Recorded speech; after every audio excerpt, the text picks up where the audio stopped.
출근길 하나님 말씀과 동행하는 출동큐티의 진기선 목사입니다.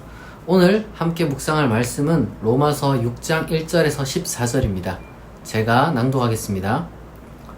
그런즉 우리가 무슨 말을 하리요? 은혜를 더하게 하려고 죄에 거하겠느냐? 그럴 수 없느니라. 죄에 대하여 죽은 우리가 어찌 그 가운데 더 살리요? 무릇 그리스도 예수와 합하여 세례를 받은 우리는 그의 죽으심과 합하여 세례를 받은 줄을 알지 못하느냐? 그러므로 우리가 그의 죽으심과 합하여 세례를 받음으로 그와 함께 장사되었나니 이는 아버지의 영광으로 말미암아 그리스도를 죽은 자 가운데서 살리심 같이 우리도 또한 새 생명 가운데서 행하게 하려 함이라. 만일 우리가 그의 죽으심과 같은 모양으로 연합한 자가 되었으면 또한 그의 부활과 같은 모양으로 연합한 자도 되리라. 우리가 알거니와 우리의 옛사람이 예수와 함께 십자가에 못 박힌 것은 죄의 몸이 죽어 다시는 우리가 죄에게 종노릇하지 아니하려 함이니 이는 죽은 자가 죄에서 벗어나 의롭다 하심을 얻었음이라. 만일 우리가 그리스도와 함께 죽었으면 또한 그와 함께 살 줄을 믿노니 이는 그리스도께서 죽은 자 가운데서 다시 살아나셨음에 다시 죽지 아니하시고 사망이 다시 그를 주장하지 못할 줄을 알미로라. 그가 죽으심은 죄에 대하여 단번에 죽으심이요 그가 살아계심은 하나님께 대하여 살아계심이니 이와 같이 너희도 너희 자신을 죄에 대하여 죽은 자로 그리스도 예수 안에서 하나님께 대하여는 살아있는 자로 여길지어다. 그러므로 너희는 죄가 너희 몸을 죽을 몸을 지배하지 못하게 하여 몸의 사욕에 순종하지 말고 또한 너희 지체를 불의의 무기로 죄에게 내주지 말고 오직 너희 자신을 죽은 자 가운데서 다시 살아난 자 같이 하나님께 드리며 너희 지체를 의의 무기로 하나님께 드리라. 죄가 너희를 주장하지 못하리니 이는 너희가 법 아래 있지 아니하고 은혜 아래 있음이라. 아멘. 오늘 말씀은 사도 바울이 말하는 어떤 그 세례와 그 세례의 효력에 대해서 같이 좀 묵상하면 좋겠습니다. 사실 우리가 세례를 받는다는 것은 이제 내가 예수 믿는 사람이 되었다 라는 하나의 그 신앙 고백의 표시로서 교회에서 많이 주죠. 통상적으로 이제 뭐 선교 현장이라든지 아니면은 뭐 여러 가지만 특수한 상황에서 세례를 굉장히 좀 즉석으로 베푸는 경우도 많이 있지만 통상적으로 이제 세례를 받기 전에는 세례 교육이라는 것을 철저하게 합니다. 그 세례 교육이 주로 교리 교육이랑 연결되어 있다라고 해도 뭐 과언은 아니겠죠. 그러니까 결국에는 당신이 이제는 예수 그리스도를 믿느냐 이러한 그 질문들에 대해서 아멘 내지는 그렇습니다 라고 고백하는 사람에게 주는 게 세례예요. 이제 어떻게 보면은 조금은 너무 형식적인 면이 없지 않아 있습니다. 그것들이 이제 잘못되었다기보다는 보다 본질적인 의미의 세례는 무엇이었을까? 사도 바울이 지금 여기서 말을 하는 거죠. 사도 바울은 세례를 죽었다가 다시 살아나는 것, 그리스도와 함께 죽었다가 그리스도와 함께 다시 살아나는 것을 상징하는 어떤 예식으로서 지금 이야기를 하고 있습니다. 그리스도는 죽었다가 다시 살아났습니다. 그렇다면 이 세례라는 것은 우리도 그리스도와 함께 이제 죽었고 다시 살아났다라는 것을 이제 상징하는 것인데, 근데 우리가 실제로 죽는 건 아니잖아요. 왜냐하면 사람이 우리가 이제 뭐 마지막 날에 우리가 뭐 부활하는 것을 믿는다고 할지라도 지금 이 세상 속에서 이제 죽었다가 다시 살아날 수는 없으니까. 그렇다면 지금 여기서 바울이 말하는 것은 무엇이냐? 이제 그리스도 예수가 죽었다가 다시 살아난 것처럼 우리는 어떻게 해야 되는가? 우리는 죄에 대해서 죽었고 하나님에 대하여 살아났다 라는 그러한 어떤 그 자각을 갖고 살아가란 얘기예요. 이게 뭐 신비주의적인 어떤 이해도 분명히 있어요. 사도 바울 같은 경우는 굉장히 그 옛날 종교인이었기 때문에 우리가 생각하는 것과는 또 다른 어떤 체험들도 많이 했었고 또 그 체험들을 해석하는 방식도 좀 달랐습니다. 우리는 그러나 사도 바울이 말하는 그 체험을 우리가 다 할 수는 없어요. 왜냐하면 사람마다 다 체험하는 것이 다 다르기 때문에 우리가 사도 바울을 흉내낼 필요는 없습니다. 모든 사람이 다 똑같은 신앙생활을 할 필요는 없어요. 다만 사도 바울이 이야기를 하고자 하는 것은 어떤 그런 지금 자기가 겪었던 체험을 이야기를 한다기보다는 그리스도인이라면은 죄에 대해서 나는 이제 죽었습니다. 나는 그럼 하나님께 대하여 살았습니다. 이런 자각을 갖고 살아가는 거예요.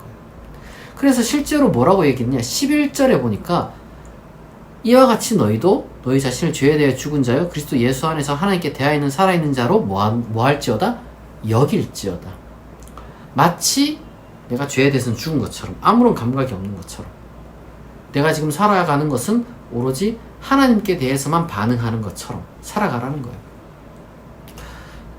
그게 안 되죠. 물론 중요한 것은 우리가 사람이 안 되는 겁니다. 그렇게. 다만 사도 바울이 이야기하는 바를 우리가 오해하면 안 돼요. 그러니까 그리스도인이 되면 자동적으로 죄에 대한 죽은 자처럼 하나님께 대하여 살아있는 자처럼 우리가 이제 살아갈 수 있다. 그런 얘기를 하는 게 아니라 그렇게 스스로 끊임없이 반성하고 되뇌이고 살아가라는 거예요. 죄의 유혹에 대해서는 꿈쩍도 하지 말라는 거예요. 꿈쩍하죠, 사람이. 그러니까 유혹이죠.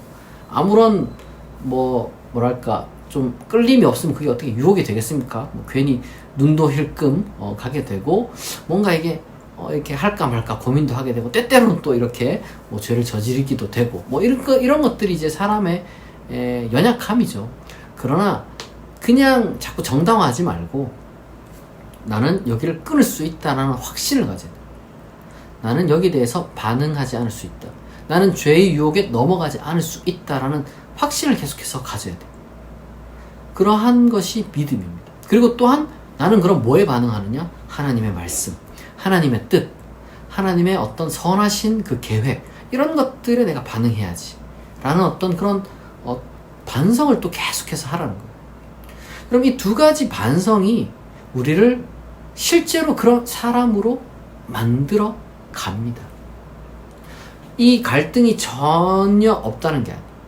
이 갈등이 전혀 없다는 게 아니라 다만 우리가 무력하게 절대로 우리는 죄를 이길 수가 없다 라는 그러한 패배주의적인 사고방식을 버리라는 거예요. 사도 바울이 이야기하는 게 그겁니다. 우리가 의지를 가지고 믿음을 가지고 끊임없이 우리가 그런 식으로 생각하고 또 확신하고 선포하고 기도하고 우리의 어떤 그 의지를 결심하는 방식은 여러 가지가 있잖아요. 기도도 있고 선포도 있고 반성도 있고 여러 가지가 있어요. 일일이 제가 다 가르쳐 주고 막 이렇게 해라 저렇게 하라는 것은 너무 초보적인 방식이고, 다만 여러분들에게 말씀드리고 싶은 것은 우리는 죄에 대하여 죽은 자처럼 살아갈 수 있다. 그리고 하나님께 대하여 산 자처럼 살아갈 수 있다. 그것이 우리가 세례를 받은 자로서 마땅히 가져야 되는 어떤 사고 방식이다 라는 거예요. 우리가 이제 세례를 받은 분도 계시고 안 받은 분도 계시겠지만 세례라는 것을 꼭 받아야 된다 이런 거라고 말하기는 좀 어렵죠. 저는 근데 세례라는 것이 기독교 전통 속에서 꾸준히 이어가면 좋은 예식이라고 생각합니다. 저는 세례가 없어져야 된다 이렇게 말하는 것도 그건 너무 좀 극단적인 것 같고, 그냥 세례라는 것은 우리의 어떤 하나의 그 상징을, 신앙적인 어떤 상징, 그리고 우리가 어떻게 앞으로 살아가야 되는지에 대한 어떤 그 상징을 보여주는 중요한 예식이라고 생각을 해요. 다만 세례를 받았느냐 받지 않았느냐, 이거는 할례를 받았냐 받지 않았냐 만큼이 어떻게 보면 좀 2차적인 거예요. 하나의 언약의 상징으로서, 구원의 상징으로서 기독교인이 되었다는 어떤 그 징표로서 세례를 받는 거 좋지만, 사실 세례 못 받은 사람 많잖아요. 우리가 여러 가지 많은 상황이 있으면은 원래 세례라는 것은 침례처럼 해야 되거든요. 물에 그냥 푹 들어갔다 나와야 돼요.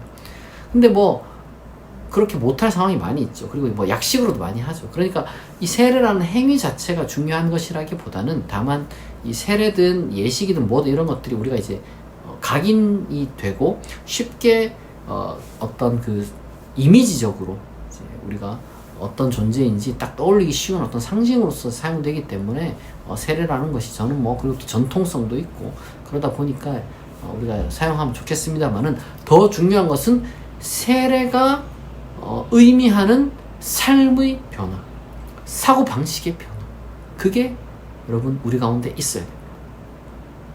우리는 자동적으로 마술적으로 세례 받았다고 이제 예수 믿었다고 죄를 더 이상 짓지 않는 그런 사람이 되는 게 아닙니다.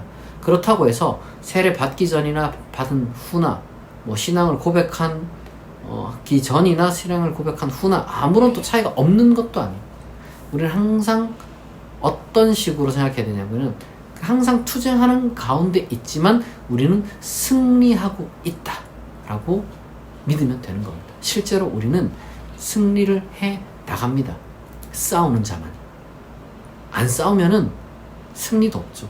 오히려 안 싸우면은 그 자체만으로도 패배합니다. 왜냐하면 죄는 계속 우리를 찾아오고 우리를 무너뜨리려고 하니까. 그러나 싸우면은 질 때도 있지만 처음에는 100번 싸워가지고 한 번 이겨요. 근데 이게 시간이 지나다 보면은 한 번이 2번 되고 2번이 4번 되고 4번이 8번 되고 언젠가 우리가 정말 백전백승하는 그런 날이 오게 될 겁니다. 그러한 어떤 그 설레는 마음을 가지고 우리가 신앙생활을 하게 되면은 정말 우리의 인생이 아름답게 변화될 것이고 여러분들은 항상 정말 죄에 대해서 죽은 자로 그리고 하나님에 대하여 산 자로 정말 우리의 삶이 의의 무기로 드린다 그러잖아요. 지금 보니까 정의로운 어떤 그 모습이 우리 가운데서 끊임없이 쏟아져 나오는 그런 정말 멋진 인생을 살게 될 것입니다. 우리는 그리스도와 합하여 죽었고 그리스도와 함께 산 사람입니다. 이걸 믿고 정말 여러분 사도 바울의 충고대로 우리가 죄에 대해서 죽은 자로 그리고 이 우리가 어떤 그 몸의 그 욕심과 이기심과 이런 것에 우리가 사로잡히지 않고 패배하지 않고 승리하고 또한 하나님께 대하여 산 자로서 여러분들이 하루하루 정말 승리하는 그리스도인으로 살아갈 수 있기를 진심으로 축복합니다. 기도하겠습니다.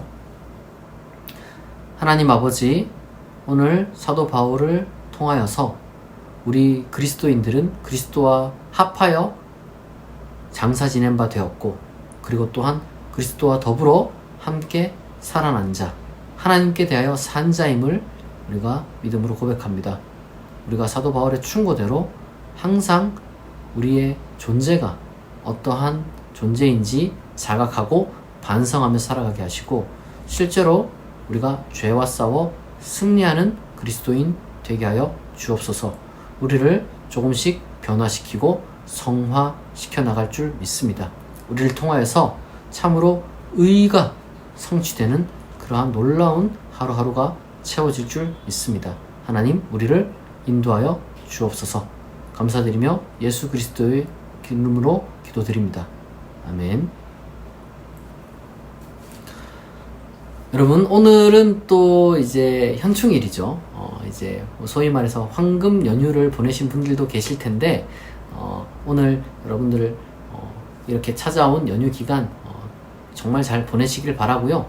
그리고 또 혹시나 연휴임에도 불구하고 일을 나가야 되시는 분들이 있다면은 여러분 너무 이렇게 이제 뭐랄까 좀 실망하거나 그렇게 이제 지치기보다는 하나님께 주시는 힘과 능력으로 오늘의 하루를 또 충실하게 잘 살아내고 또 여러분들에게 있을 그러한 놀라운 어떤 그 하나님의 계획들을 기대하며 살아가는 하루가 되길 바랍니다.